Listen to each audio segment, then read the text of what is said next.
күн достар, сіздермен Мерей, менің каналыма қош келдіңіздер. Бүгін мен сіздерге пиццериядағыдай өте дәмді, өте жұмсақ пиццаның рецептін ұсынамын. Оригинал соуспен жасалынады. Міндетті түрде видеоны соңына дейін қарап, пицца жасалу жолын біліп алыңыз. Достар, видеоны қарамас бұрын менің инстаграм парақшама жазылуды ұмытпаңыз. Алдымен біз жылы суға ашытқы, шекер салып, жақсылап араластырып, бетін 10 минутқа жауып қоямыз. 10 минуттан кейін біздің ашытқымыз осылай көтеріліп шығады. Електен өткізілген ұнға құйып, және де сұйық май, тұз қосып, қолымызбен қамыр илейміз.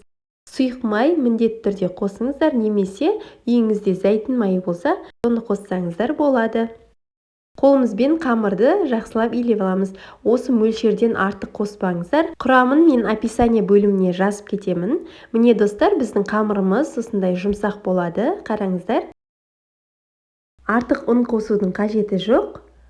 Иленген қамырымызды пакетке салып 10 минутқа жылы жерге қоямыз. 10 минуттан кейін біздің қамырымыз кішкене көтеріліп шықты. Мінекей, қамырымызды алып, екі бөлікке бөліп аламыз. Міне достар, біздің қамырымыз кішкене көтерілген. Көтерілген қамырымызды мен көз мөлшерімен екі бөлікке бөліп алдым. Қалауларыңызша үйлеріңізде таразы болса, екі бөлікке таразымен бірдей етіп бөліп алсаңыздар болады. Осылай екі бөлікке бөліп алған қамырларымызды жақсылап бір-біріне біріктіріп жинап, ыдысқа саламыз. Оның үстінен кішкене ғана, яғни бір шай қасықтай сұйық май құйып, қолымызбен қамырға жағамыз. Ары қарай бетін пакетикпен жауып, екі бөлікке ортасын бөлеміз. Бір-біріне жабысып қалмас үшін жылы жерге жарты сағатқа көтерілгенше қойып қоямыз. Ары қарай соусын дайындауға кірісейік. Бізге екі қызанақ қажет болады. Орта мөлшерде немесе кішкене болса, үшеуін алсаңыздар болады. Осылай пышақтың көмегімен 4 бөлікке қабықтарын ғана бөліп аламыз.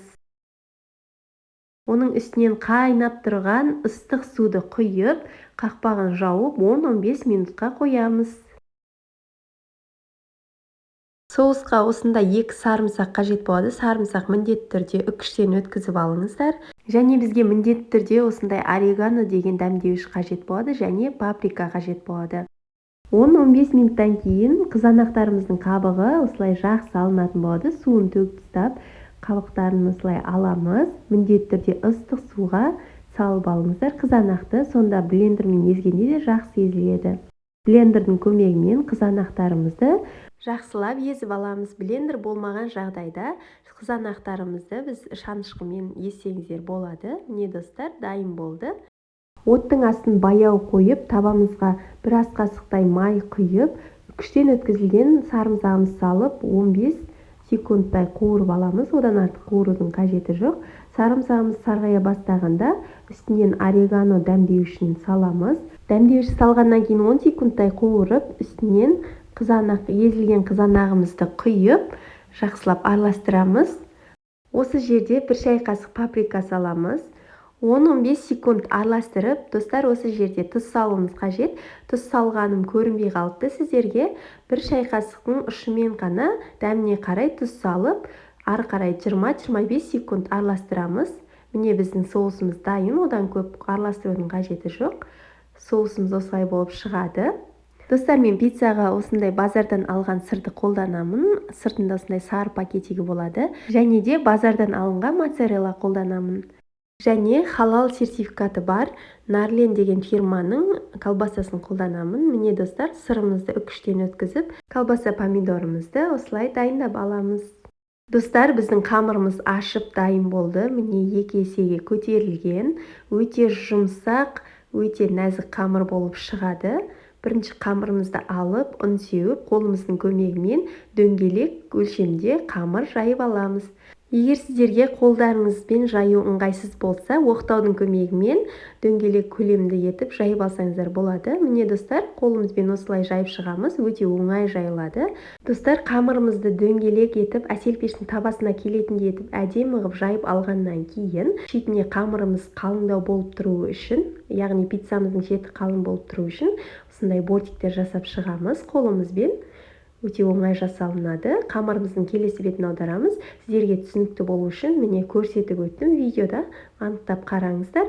Қамырымызды алып, табаға пергамент қағазын төсеп саламыз. Міндетті түрде пергамент қағазын төсеп салыңыздар, өйткені біздің табамыздың астына жабысып қалуы мүмкін.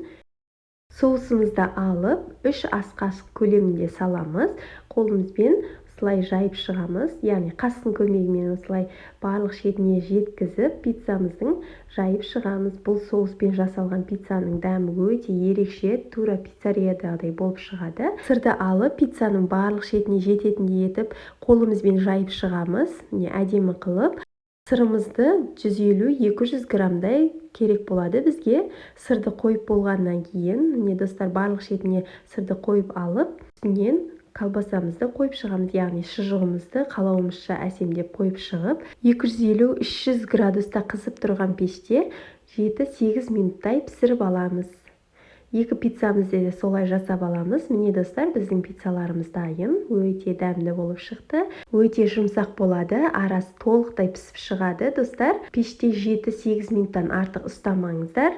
Одан артық ұстасаңыздар, пиццамыз қатты болып, бет жағы күйіп кетуі мүмкін. Міне достар, пиццамыздың қараңыздар, өте жұмсақ, нәзік болып шықты. Сіздерге ұнады деген ойдамын. Егер ұнап жатырса, жақындарыңызбен осы видеомен поделиться батырмасын басып бөлісіп қойыңыздар. Достар, менің каналыма жазылмаған болсаңыздар, подписаться батырмасын басып, лайк, комментарий қалдыруды сұраймын.